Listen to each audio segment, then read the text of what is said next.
2030 का भारत देख रहे हैं आप। और 2030 के भारत में हम गरीबी, भुखमरी और शिक्षा, इन तीनों ही मुद्दों पर बात करते हैं। लगातार नए नए चेहरों से बात करते हैं। और आज जो चेहरा हमारे साथ मौजूद है, मैं आपको बता दूं, राज्यसभा सांसद है उड़ीसा से, और साथ ही साथ एक फिल्म अभिनेता भी है। मुजीबुल्लाह खान उर्फ मुन्ना खान जी हमारे साथ मौजूद है। सर, सबसे पहले तो आपका बहुत बहुत स्वागत है 2030 के भारत में। बहुत बहुत धन्यवाद। तो सर, शुरुआत करते हैं। और क्योंकि चर्चा के मुद्दे हमारे वही है, गरीबी, भुखमरी और शिक्षा, 2030 के भारत की हम बात करेंगे। पहला सवाल ही मेरा आपसे ये है कि 2030 के भारत को आप कहाँ देखते हैं? आपके नजरिए में 2030 का भारत कहाँ होगा, गरीबी, भुखमरी और शिक्षा के क्षेत्र में? देखिए, आज भी भारत का जो स्थिति है, जो हाल है, काफी राज्यों में, सोचिए हमारे देश में ही सोचिए, गरीबी की हालत तो अभी भी गरीबी की सीमा रेखा के नीचे लोग रहते हैं। और शिक्षा का बात तो आपको ये बताऊं कि बहुत से स्कूल्स है, बच्चे नहीं जाते वहाँ, या बच्चे हैं स्कूल ठीक से नहीं है, स्कूल में ऊपर का छत नहीं है, पानी गलता है, पानी गिरता है, और बच्चों जी। को फैसिलिटीज नहीं दिया जाता है। और जहाँ स्कूल्स है, बच्चे भी है, वहाँ शिक्षक बहुत कम है। ये सब प्रॉब्लम्स हमारे देश में अभी भी है। जी। और मैं आपको एक बात बताऊं, बहुत साल पहले, उड़ीसा का बात बताता हूँ आपको। बहुत साल पहले उड़ीसा में भी बहुत भूखमरी था, काफी था।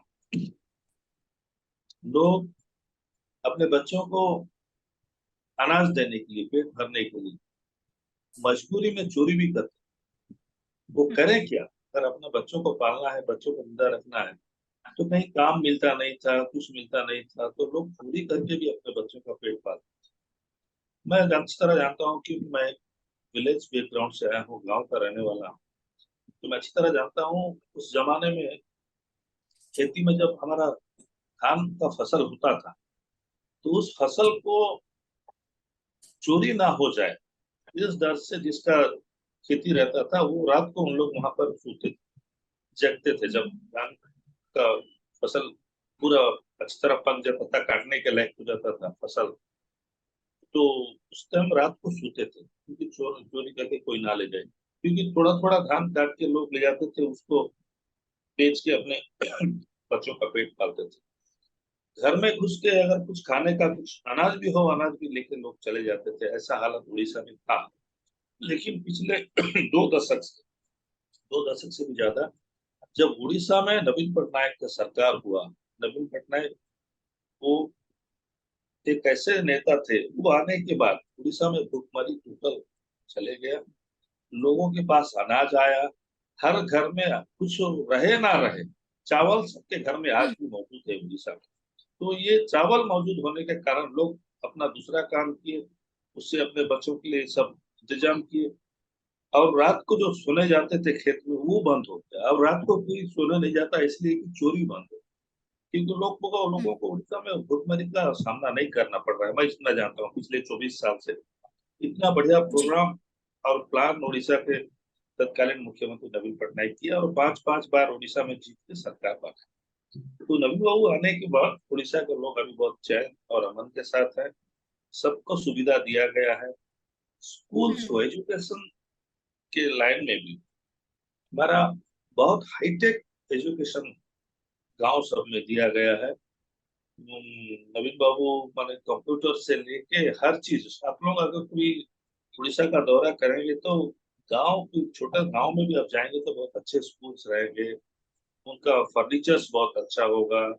उनको दिन में खाना भी दिया जाता है बच्चों को, मिड डे मील जो बोला जाता है, वो सिस्टमेटिकली दिया जाता है। तो उड़ीसा में काफी हद तक एजुकेशन सिस्टम को सुधार लिया गया है। लेकिन देश के बाकी हिस्सों में, बाकी भाग में ये सब इतना क्लियर अभी तक नहीं हुआ है। अभी तक भी हालत ठीक नहीं। एक सवाल मेरा यहाँ पे आ रहा है मुजबुल्ला जी, कि जिस तरीके से आपने कहा कि गांव में भी स्कूलों में अच्छी फैसिलिटीज दी गई हैं, लेकिन कुछ रिपोर्ट्स की माने तो बहुत से ऐसे आर्टिकल्स भी पढ़ने में आए कि उड़ीसा में जो एजुकेशन लेवल है वो अब गिरता हुआ दिख रहा है, यानी कि 10वें स्थान पे माना जाता था, अब 24वें स्थान पे पहुंच चुका है। तो क्या ऐसी स्थिति आई कि 10वें स्थान से 24वें स्थान पे अगर पहुंचा है उड़ीसा इंडिया में, तो कुछ तो ऐसे चेंजेस आए होंगे या कुछ तो लापरवाही ऐसी बढ़ती गई होगी जिस वजह से ये पोजीशन जो है वो इधर से उधर होती दिख रही है। देखो मैं एक बात बताऊंगा कि ये जो सर्वे होता है, ये जो आंकड़े भी होता है, ये सही तरह से मैं इस आंकड़े को कभी यकीन नहीं करता कि जो सर्वे करते हैं, जो आंकड़े बनाते हैं, उन लोग बहुत लिमिटेड जगह में जाके आंकड़े बनाते हैं। कुछ हम्म। लोग घर में बैठ के ही आंकड़े बना देते हैं, ऐसा भी होता है। अभी देखिए, बहुत सी जगह में सर्वे रिपोर्ट एक आता है, इलेक्शन के टाइम पे ऐसी हुआ था, सर्वे रिपोर्ट एक आता है लेकिन इलेक्शन हम्म। का रिजल्ट दूसरा होता है, क्योंकि उन लोग जिस जगह में बैठ के आंकड़े बनाते हैं वो ऐसा कुछ परफेक्ट नहीं रहता। सब जगह आजकल आदमी काफी आलसी भी हो गए हैं कि आप हम्म। आपको अगर दायित्व दिया जाता है कि आप पूरा उड़ीसा घूमिए और उसका सर्वे कीजिए, वो डिस्ट्रिक्ट हेडक्वार्टर में बैठ के सबको पूछ लेते हैं, बताइए आपका यहाँ क्या होने वाला है, कौन आगे बढ़ेगा, कौन जीतेगा। तो अगर कोई बोल दिया फेवर में किसी का, उसको लिख देते हैं। इसलिए हम्म। आंकड़े क्लियर नहीं हो सकता, ये विश्वास मेरा है। उड़ीसा में हम्म। एजुकेशन सिस्टम काफी सुधरा है। ये जो आप बोल रहे हैं 10वें स्थान से 24वें स्थान पर आया, ये मैं यकीन नहीं पर करता। मैं खुद देखा हूँ उड़ीसा का एजुकेशन। आपको यहाँ पर आपको सर यहाँ पर रोकना चाहूंगी। आपने एक चीज कही थी कि ये जो आंकड़े होते हैं, बहुत सारे लोग घर पे बैठ के भी आंकड़े बना देते हैं, जाकर असल स्थिति नहीं देखते हैं। लेकिन अगर मैं एक रिपोर्ट का हवाला दूं, annual state of education report ना, ACER, ACR माफ कीजिए, तो ये रिपोर्ट जब इन लोगों ने उड़ीसा में जाकर सर्वे किया, क्योंकि ये पूरा आर्टिकल आया है, और जब सर्वे किया तो कई स्कूल्स में जाकर, प्राइमरी एजुकेशन की मैं बात कर रही हूँ खास तौर पर, कई स्कूल्स में जाकर बच्चों से बात की। जाहिर है कि आपने जो चीजें कही कि फैसिलिटीज काफी अच्छी है, इंफ्रास्ट्रक्चर अच्छा है, फर्नीचर है, मिड डे मील है, एजुकेशन लेवल भी अच्छा है। लेकिन एक चीज यहाँ समझ आई कि जो बच्चे हैं, लाइक अगर हम 5 साल से लेकर 16 साल तक के एज ग्रुप की बात करें, तो बच्चों की जो रीडिंग कैपेबिलिटी है उसमें बहुत डिक्लिनेशन नजर आया है। क्योंकि बच्चे ठीक तरह से रीड भी नहीं कर पा रहे हैं, जो करना चाहिए, जो कैपेबिलिटी होनी चाहिए। तो फिर कैसे मतलब कहा जा सकता है कि एजुकेशन जो है वो काफी ज्यादा अच्छा है, क्योंकि जाहिर है फैसिलिटीज मिल रही है, लेकिन बच्चों की कैपेबिलिटी फिर क्यों कम हो रही है? और देखिए, मैं ये बात भी कह सकता हूँ कि मैं ये नहीं कहता हूँ कि सारा उड़ीसा में पूरा हो गया है, ये बात भी मैं नहीं कहता हूँ। उड़ीसा में अभी भी बहुत से बैकवर्ड इलाके हैं, बहुत से गांव ऐसे भी रह गए होंगे जिसमें कि पूरा फैसिलिटी नहीं पहुंचा होगा, ये बात मैं स्वीकार करता हूँ, इसमें कोई प्रॉब्लम नहीं है। पूरा 100% तो हर जगह नहीं हो सकता और हुआ भी नहीं है। बहुत सी जगह में ऐसा स्कूल्स बाकी भी रह गया है, उसको ठीक से जो डेवलपमेंट काम पहुंच भी नहीं सका होगा। उसके बाद अब तो आप जानते हैं, विलेज एरियाज में बच्चों का खान पान में जरूर डिफरेंसेस आता है। विटामिन क्या उन लोग लेना चाहिए, नहीं लेना चाहिए, ये सब आता है। हम्म। उसके बाद क्या होता है, बचपन से बहुत से लोग बच्चों को ठीक तरीके से स्कूल भेजते नहीं है। बहुत सी इलाका ऐसा भी है कि उनको रिक्वेस्ट करना पड़ता है कि तुम बच्चों को स्कूल भेजो, ये करो। उन लोग बोले अरे पढ़ के क्या करेगा, हमारा खेती बाड़ी संभालेगा। इस टाइप का लोगों का थिंकिंग अभी भी है, बैकवर्ड इलाका सब है। तो बिल्कुल। धीरे धीरे सुधर रहा है, इसको सुधारने के लिए बहुत मेहनत करना पड़ेगा, लेकिन मैं इतना जानता हूँ काफी हद तक सुधारने का कोशिश किया गया। बिल्कुल, चलिए अभी जैसा दामिनी ने आपसे पूछा था सर कि आप भारत देश को 2030 में कहाँ देखेंगे, मैं अगर पर्टिकुलरली उड़ीसा की बात करूं तो उड़ीसा कहाँ पर खड़ा दिखेगा मुझे। अगर बाकी स्टेट्स को देखें तो उड़ीसा किधर रहेगा, क्या ऐसी चीजें आ जाएंगी जो उड़ीसा को हम एक्स्ट्रा ऑर्डिनरी समझ जाएं, या फिर ऐसा देखें कि उड़ीसा एकदम पूरा डेवलप हो चुका है, क्या 2030 तक उड़ीसा की स्थिति पूरी पलटी हुई दिखेगी अभी से। देखिए, उड़ीसा पिछले 20 साल, 10-15 साल, 20 साल के पहले जो था, उसके मुकाबले उड़ीसा काफी डेवलप हो चुका है। उड़ीसा एक ऐसा राज्य है जिसमें कि भारत वर्ष के बड़े बड़े स्टेट, जब एक ऑफर आया हम्म। कि वर्ल्ड कप करना है, हॉकी का वर्ल्ड कप करना है, कौन ऑर्गेनाइज करेगा बहुत कम समय में, 1 साल या 14 महीना या 15 महीना ऐसा लिमिटेड टाइम दिया गया, इसमें कौन ऑर्गेनाइज कर सकता है। सबने हाथ उठा दिया, बड़े बड़े शहरों, बड़े बड़े स्टेट ने हाथ उठा दिया कि इतना जल्दी हम लोग नहीं कर सकते। लेकिन उड़ीसा के मुख्यमंत्री थे नवीन पटनायक, वो बोले हम लोग करेंगे, कोई प्रॉब्लम नहीं। क्योंकि नवीन पटनायक के जमाने में जब दूर स्कूल में पढ़ते थे, वो हॉकी के गोलकीपर थे, हॉकी खेलते थे वो। तो बोले हम ऑर्गेनाइज करें। और उड़ीसा में वर्ल्ड कप हॉकी का 2 बार हो चुका है। पिछले बार, इसके पहले बार जब हुआ तो टोटल भुवनेश्वर में किया गया था, हॉकी स्टेडियम बनाया गया था, बहुत कम समय में कंप्लीट किया गया था। फिर नेक्स्ट 4 इयर्स के बाद जब फिर हॉकी हुआ सेकेंड टाइम, तो 1.5 साल के अंदर हमारा राउरकेला एक बहुत बड़ा सिटी है, स्टील प्लांट जहाँ पर है, वहां पर ज्यादा हॉकी प्लेयर हम उड़ीसा से वहीं से आते हैं, उसी जिला से आते हैं, सुंदरगढ़ जिला से।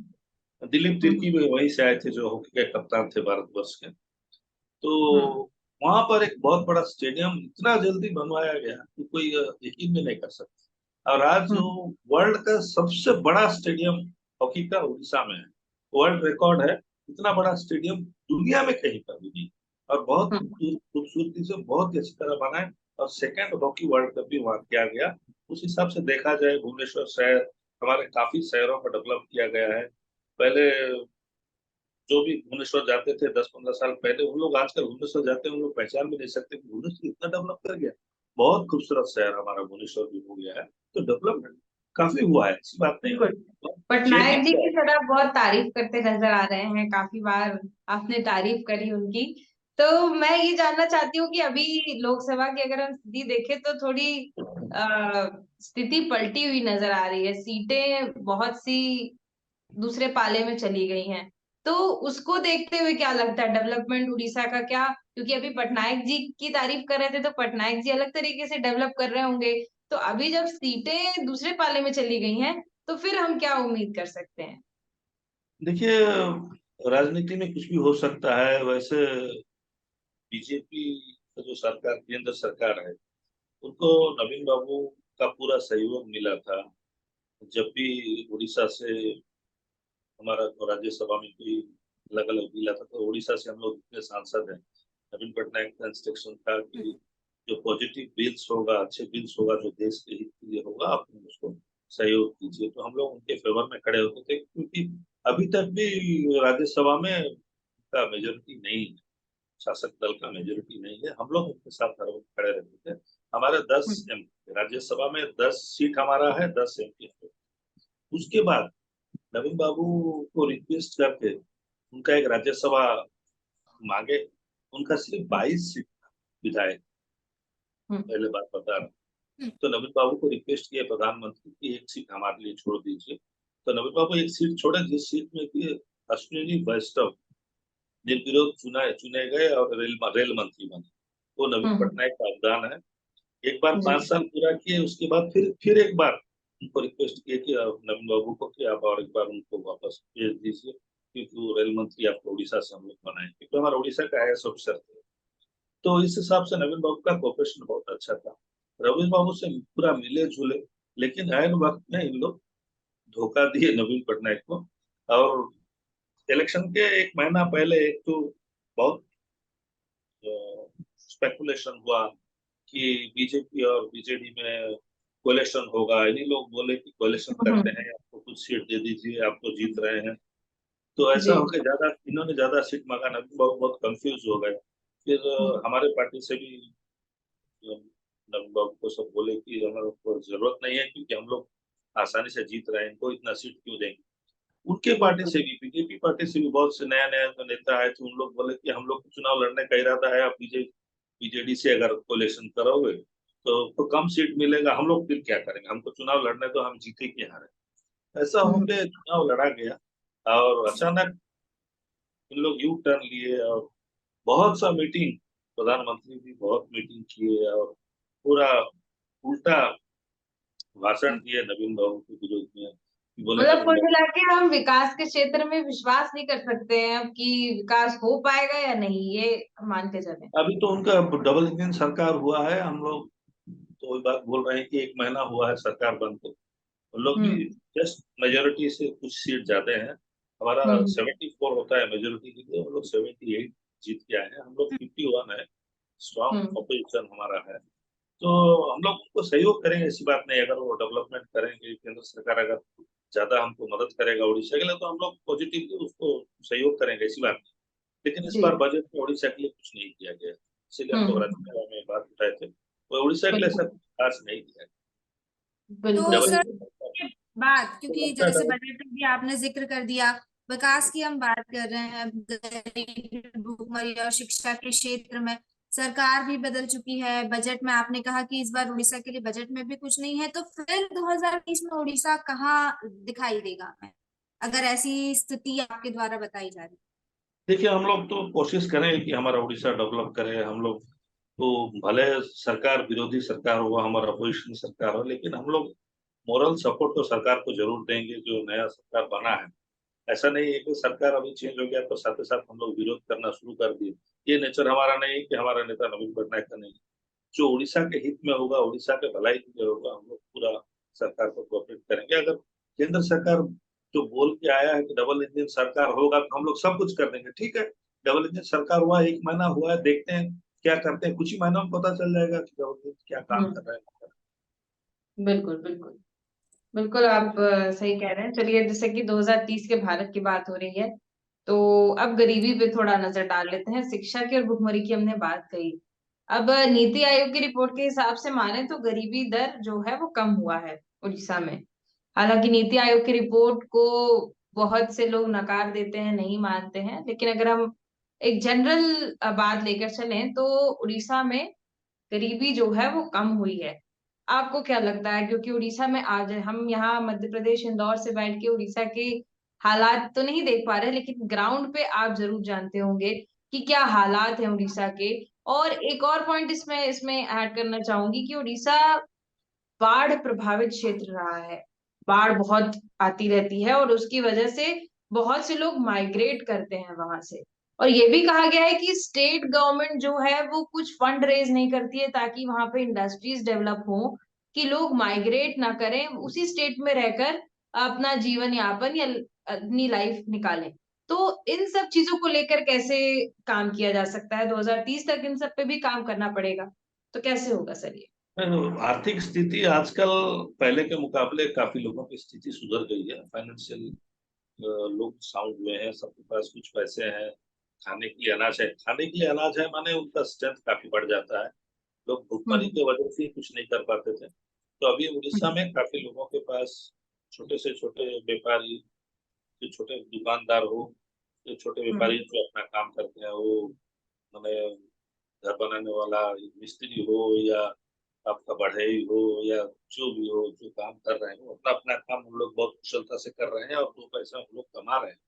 ऐसी बात नहीं। हम्म। उड़ीसा में काफी लोगों जी। का स्ट्रेंथ बढ़ा है, शक्ति बढ़ा है। तो आगे उड़ीसा कैसा आगे बढ़ेगा, कैसे, आप तो इंडस्ट्री का बात कर रहे थे। इंडस्ट्री उड़ीसा में हमारा काफी आ चुका है। हम्म झारसुगुड़ा में, अनुगुल में काफी प्लांट, स्टील प्लांट काफी हमारा आ चुका है, और जो जोर से काम भी चला है। वेदांत हम्म आया है हमारा। ये जो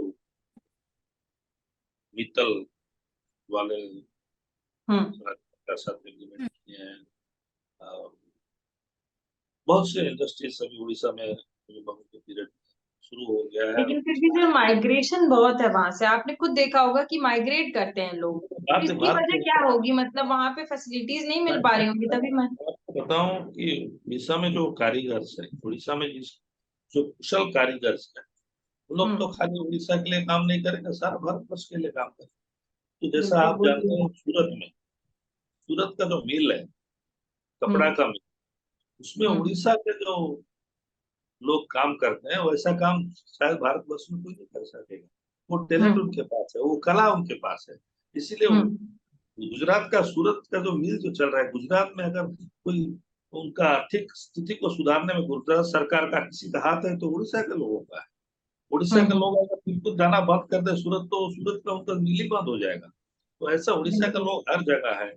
जैसे कि हम्म जो हमारे पाइप वाले मिस्त्री जो फिटिंग शूटिंग करते हैं, इलेक्ट्रिक जी। वाले, ये सब अलग अलग ये लोग उड़ीसा के हैं जो अलग अलग राज्यों में जाते हैं, अपना काम करते हैं। तो जैसा जी बिहार तो घर का जो टाइल्स बिठाने में बिहार के लोगों जी को जैसा उतना बढ़िया कोई नहीं कर सकता। तो ये कला है, ये कला जिसके पास है वो तो सारा देश में जाएगा। ऐसा नहीं है कि मैं उड़ीसा का हूँ, उड़ीसा ही में काम करूँ, 2 पैसा उसको हम्म। एक्स्ट्रा मिलेगा, 2 पैसा ज्यादा मिलेगा, दूसरे राज्यों में जा सकता है। इसीलिए इसको उस हिसाब से नहीं लेना चाहिए कि उड़ीसा में काम नहीं मिल रहा है। पर वही कपड़ा बात है कि जैसे बिहार की आपने बात कही कि बिहार के लोग जो है वो बहुत अच्छा, इस तरीके कहा जाता है कि बहुत बहुत मेहनती बढ़िया भी करते होते हैं। हैं, जी बहुत जी, मेहनत करते हैं। तो बहुत मेहनत। मैं तो वही चाहती हूँ, और बिहार भी शायद वही चाहता होगा कि पहले अपने स्टेट को तो डेवलप करें।